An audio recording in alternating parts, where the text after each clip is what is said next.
കൊല്ലത്ത് ഇന്നലെ രണ്ട് സംഭവങ്ങളുണ്ടായി. ഒന്ന്, ഒരു വിദ്യാർത്ഥി ഷോക്കേറ്റ് മരിച്ചു.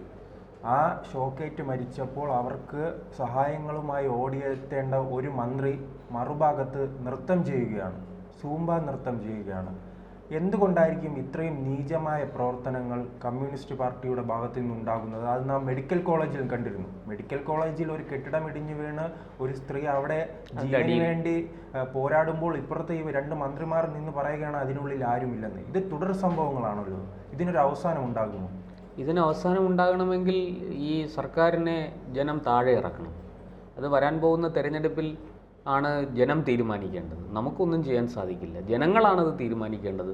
ഈ സർക്കാർ തുടരണമോ, ഈ മന്ത്രിമാർ തുടരണമോ, ഇത്ര മനുഷ്യത്വഹീനമായ അല്ലെങ്കിൽ മനുഷ്യത്വം തൊട്ട് തീണ്ടിയിട്ടില്ലാത്ത ഈ മന്ത്രിമാരൊക്കെ തുടരണമോ വേണ്ടയോ എന്ന് തീരുമാനിക്കേണ്ടത് ജനങ്ങളാണ്, കേരളത്തിലെ വോട്ടർമാരാണ്.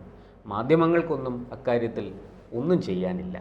നമുക്ക് ഈ വാർത്തകൾ സത്യസന്ധമായി ജനങ്ങളിൽ എത്തിക്കാനും അതിനെക്കുറിച്ചുള്ള ചർച്ചകൾ നടത്താനും ഒക്കെ സാധിക്കുകയുള്ളൂ. ഒന്ന് ആലോചിച്ച് നോക്കൂ, ഒരു 13 വയസ്സുള്ള ഒരു ബാലൻ, കൗമാരത്തിലേക്ക് കാലൂന്നുന്ന ഒരു കുട്ടി അതിദാരുണമായിട്ട് അധികൃതരുടെ തികഞ്ഞ അനാസ്ഥ കൊണ്ട്, ശരിക്കു പറഞ്ഞാൽ അവർക്കെതിരെ കൊലക്കുറ്റത്തിന് കേസെടുക്കണം. ഇലക്ട്രിസിറ്റി ബോർഡ്, ആ സ്കൂളിൻ്റെ പ്രിൻസിപ്പൾ, ഹെഡ് മാസ്റ്റർ, വിദ്യാഭ്യാസ മന്ത്രിയെ പോലും വാസ്തവത്തിൽ പ്രതി ചേർക്കേണ്ടതാണ്. കാരണം ഇങ്ങനെ ഒരു ദാരുണമായ സംഭവം നടക്കാൻ പാടില്ലാത്തതാണ്. എന്ത് വിശ്വസിച്ച് അച്ഛനമ്മമാർ കുട്ടികളെ സ്കൂളിലേക്ക് അയക്കും? ഇതൊരു സർക്കാർ നിയന്ത്രണത്തിലുള്ള എയ്ഡഡ് വിദ്യാലയമാണ്. ആ വിദ്യാലയത്തിൽ അതും CPM നേതൃത്വം നൽകുന്ന ഭരണസമിതിയാണ് അത് ഭരിക്കുന്നത്. ഞങ്ങൾ എന്ത് ചെയ്യാനെന്നാണ്? അതെ, അവരെന്ത് ചെയ്യും? ഈ നാട്ടിൽ നടക്കുന്ന കാര്യങ്ങൾക്കല്ല. പിന്നെ എന്തിനാണ് ഇവിടെ ഒരു സർക്കാരും ഭരണവും മന്ത്രിയും ഈ വലിയ സംവിധാനവും സന്നാഹങ്ങളുമൊക്കെ എന്തിനാണ്? വിദ്യാഭ്യാസ വകുപ്പ് എന്തിനാണ്? കുട്ടികൾക്ക് സുരക്ഷിതമായി പഠിക്കാനുള്ള സാഹചര്യമാണ് വിദ്യാലയങ്ങളിൽ ഒരുക്കേണ്ടത്.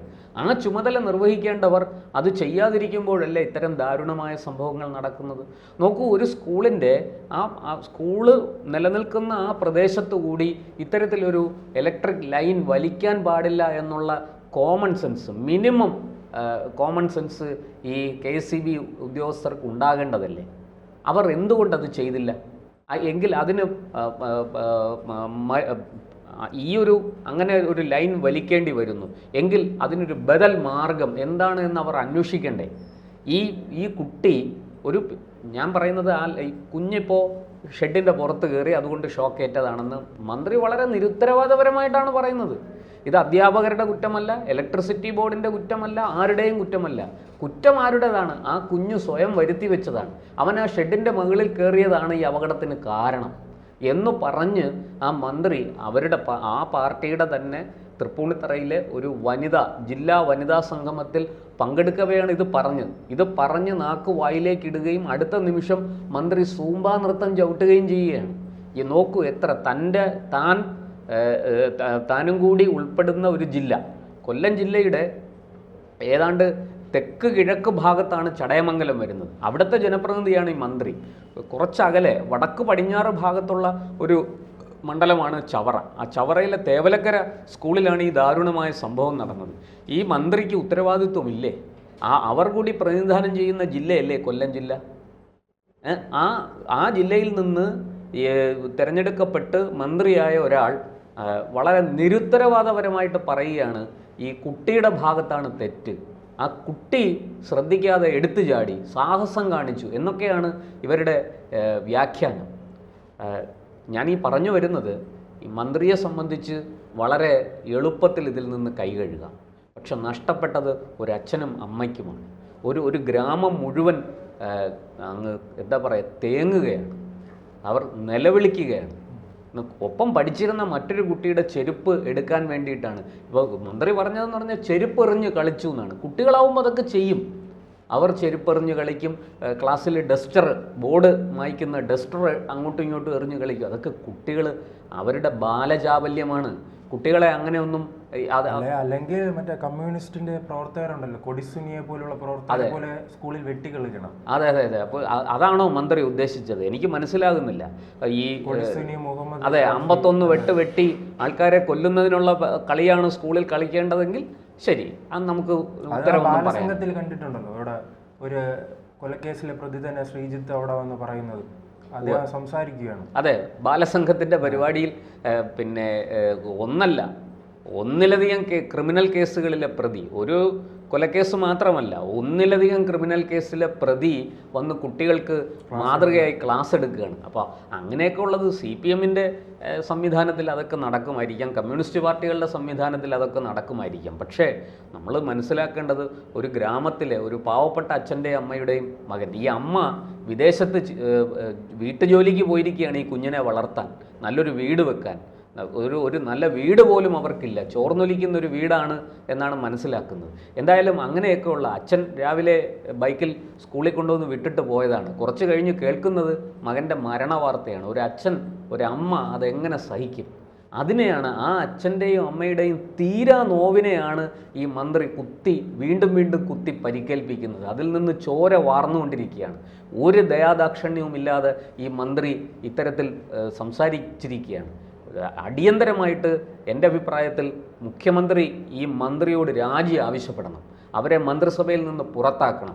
മുഖ്യമന്ത്രി അതിന് തയ്യാറായില്ലെങ്കിൽ ഗവർണർ അതിന് തയ്യാറാകണം. ഗവർണർക്ക് ബാധ്യതയുണ്ട്, ഗവർണർ ഈ വിഷയത്തിൽ ഇടപെടണം, മുഖ്യമന്ത്രിയോട് വിശദീകരണം ചോദിക്കണം. ഇങ്ങനൊരു മന്ത്രിയെ എൻ്റെ മന്ത്രിസഭയിൽ വെച്ചുകൊണ്ടിരിക്കാൻ പാടില്ല എന്ന് കർശനമായി മുഖ്യമന്ത്രിയോട് നിർദ്ദേശം കൊടുക്കണം ഗവർണർ. ഈ മന്ത്രിക്ക് ഒരു നിമിഷം പോയിട്ട് ഒരു മാത്ര പോലും ഈ മന്ത്രിസഭയിൽ തുടരാനുള്ള അർഹതയില്ല, യോഗ്യതയില്ല. അവർ ഒരു സ്ത്രീയാണെന്നുള്ള പരിഗണന പോലും സ്വയം മറന്നുകൊണ്ട്, താനൊരു സ്ത്രീയാണെന്നുള്ള സത്യം പോലും അവർ സ്വയം മറന്നുകൊണ്ട്, ഒരു പിഞ്ചു കുഞ്ഞിൻ്റെ, അവർക്കും മക്കളൊക്കെ ഇല്ലേ, അവരുടെ വീട്ടിലാണ് ഇങ്ങനെ ഒരു സംഭവം ഉണ്ടായെങ്കിൽ അവരിതെങ്ങനെ സഹിക്കും? ഈ മന്ത്രി അതൊക്കെ ആലോചിക്കണ്ടേ? ജനങ്ങളുടെ ദുഃഖം തൻ്റെ ദുഃഖമായിട്ട് കരുതേണ്ട ഒരാളല്ലേ ജനപ്രതിനിധി? അങ്ങനെയുള്ള ജനപ്രതിനിധിയാണ് വളരെ നിസ്സാരവൽക്കരിച്ച് അവരുടെ പാർട്ടി സമ്മേളനത്തിൽ പോയി പെണ്ണുങ്ങളോടൊപ്പം സൂംബ നൃത്തം ചെയ്തത്. എന്നിട്ട് ഈ കുഞ്ഞിൻ്റെ മരണത്തെ എത്ര നിസ്സാരമായിട്ട്, എത്ര ലളിതവൽക്കരിച്ചിരിക്കുന്നു. കുറ്റം ആരുടേതാണ്? ആ മരിച്ചുപോയ കുട്ടിയുടേതാണ്. ഈ ലൈൻ വലിച്ച KSEBിക്ക് കുറ്റമില്ല, അതിന് അനുവാദം നൽകിയ സ്കൂൾ അധികൃതർക്ക് കുറ്റമില്ല, സർക്കാർ സംവിധാനങ്ങൾക്ക് കുറ്റമില്ല.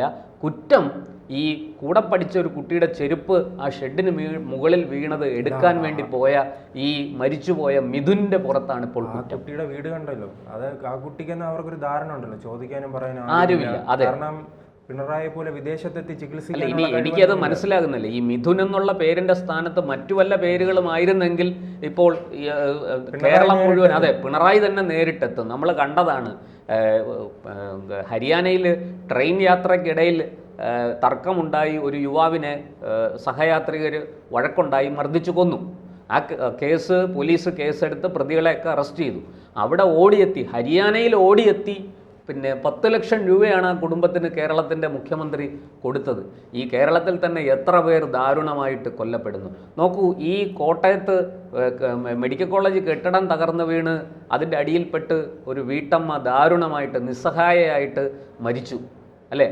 ശരിക്കു പറഞ്ഞാൽ അത് കൊലപാതകമാണ്. സർക്കാർ സംവിധാനങ്ങൾ, സർക്കാർ സ്പോൺസേഡ് കൊലപാതകമാണ് അതെന്ന് പറയേണ്ടിയിരിക്കുന്നു. കാരണം അപ്പുറത്ത് ബിൽഡിങ്ങും പൂർത്തിയാക്കി, കെട്ടിടം പൂർത്തിയാക്കി, എല്ലാ സർവ്വസന്നാഹങ്ങളും സജ്ജീകരിച്ചിട്ട് ആഴ്ചകളായിട്ട് പൂട്ടിയിട്ടിരിക്കുകയാണ്.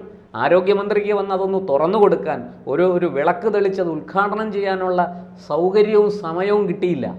അതാണ് ഒരു വീട്ടമ്മയുടെ, ഒരു പാവപ്പെട്ട വീട്ടമ്മയുടെ, കൂലിപ്പണി ചെയ്ത് ജീവിക്കുന്ന ഒരു വീട്ടമ്മയുടെ ദാരുണമായ മരണത്തിൽ കലാശിച്ചത്. അങ്ങനെയുള്ള ഒരു നാടാണ് നമ്മുടേത്. അവിടെ ആ സ്ത്രീക്ക്, ആ വീട്ടമ്മയുടെ കുടുംബത്തിന് മതിയായ ധനസഹായം കൊടുക്കാൻ പോലും ഈ സർക്കാർ തയ്യാറല്ല. അങ്ങ് ഹരിയാനയിൽ ട്രെയിനിൽ യാത്ര ചെയ്യവേ സീറ്റ് തർക്കമുണ്ടായി സഹയാത്രികർ തല്ലിക്കൊന്ന ഒരാളിന് വേണ്ടിയിട്ട് അവിടെ സർക്കാരുണ്ട്, ആ സർക്കാർ സംവിധാനങ്ങൾ പ്രവർത്തിക്കുന്നുണ്ട്, വളരെ കൃത്യമായിട്ട് അതിനെതിരെ നടപടിയെടുത്തിട്ടുണ്ട്, ഒക്കെ ചെയ്തിട്ടുണ്ട്. ഇവിടുന്ന് ഓടിപ്പോയിരിക്കുകയാണ് ഹരിയാനയിലേക്ക് കേരളത്തിൻ്റെ മുഖ്യമന്ത്രി 10 ലക്ഷം രൂപയുമായിട്ട്. ഈ മിഥുനെയും അതുപോലെ തന്നെ ഈ വീട്ടമ്മ, എനിക്ക് തോന്നുന്നു അവരുടെ പേര് ലത എന്നാണെന്ന് തോന്നുന്നു, അവർക്കൊന്നും യാതൊരു മനുഷ്യാവകാശങ്ങളുമില്ല. അവരൊന്നും കേരളത്തിൻ്റെ പൗരസമൂഹത്തിൽ പെടുന്നവരുമല്ല, കേരളത്തിലെ വോട്ടർമാരുമല്ല. ഇത് വളരെ കൃത്യമായിട്ടൊരു പ്രത്യേക സമുദായത്തിൽപ്പെട്ട ആൾക്കാരാണെങ്കിൽ ഇവിടെ വലിയ കോലാഹലങ്ങൾ ഉണ്ടായേനെ. ഈ ഇലക്ട്രിസിറ്റി ബോർഡിൻ്റെ സെക്ഷൻ എഞ്ചിനീയറെ അപ്പം തന്നെ സസ്പെൻഡ് ചെയ്തേനെ. ഈ സ്കൂള് അടച്ചുപൂട്ടാൻ വിദ്യാഭ്യാസ മന്ത്രി ശിവൻകുട്ടി നേരിട്ട് ഉത്തരവ് കൊടുത്തേനെ. ഇതൊക്കെ നടന്നേനെ. പക്ഷേ മരിച്ചതൊരു മിഥുനായി പോയി എന്നുള്ളതാണോ കുറ്റം? അതാണോ ഇതിനകത്തുള്ള വീഴ്ച?